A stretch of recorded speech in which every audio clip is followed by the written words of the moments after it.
आपदामपहर्तारं दातारं सर्वसम्पदां लोकाभिरामं श्रीरामं भूयो भूयो नमाम्यहम्। आर्तानामार्तिहन्तारं भीतानां भीतिनाशनम् द्विषतां कालदण्डं तं रामचन्द्रं नमाम्यहम्। अग्रतः पृष्ठतश्चैव पार्श्वतश्च महाबलौ आकर्णपूर्णधन्वानौ रक्षेतां रामलक्ष्मणौ। सन्नद्धः कवची खड्गी चापबाणधरो युवा गच्छन् मामग्रतो नित्यं रामः पातु स लक्ष्मणः। नमः कोदण्डहस्ताय सन्धीकृतशराय च खण्डिताखिलदैत्याय रामायापन्निवारणे।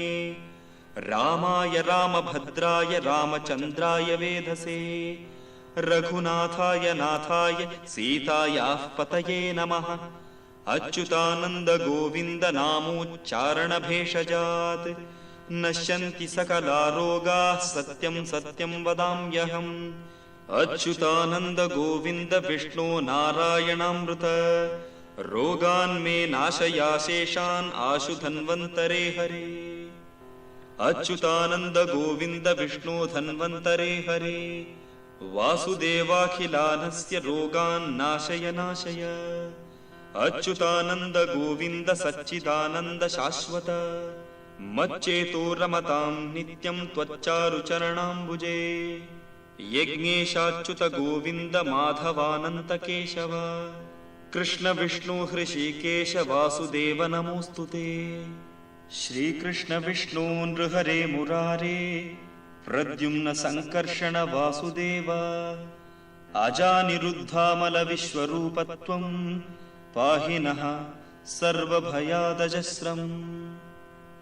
हरे राम राम राम हरे हरे हरे कृष्ण कृष्ण कृष्ण हरे हरे।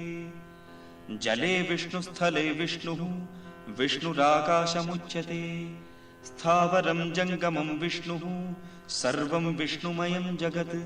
सर्वधर्मान् परित्यज्य मामेकं शरणं व्रज अहं त्वां सर्वपापेभ्यो मोक्षयिष्यामि मा शुचः। सत्यं सत्यं पुनः सत्यम् उद्धृत्य भुजमुच्यते वेदाशास्त्रं परं नास्ति न दैवं केशवात् परम्।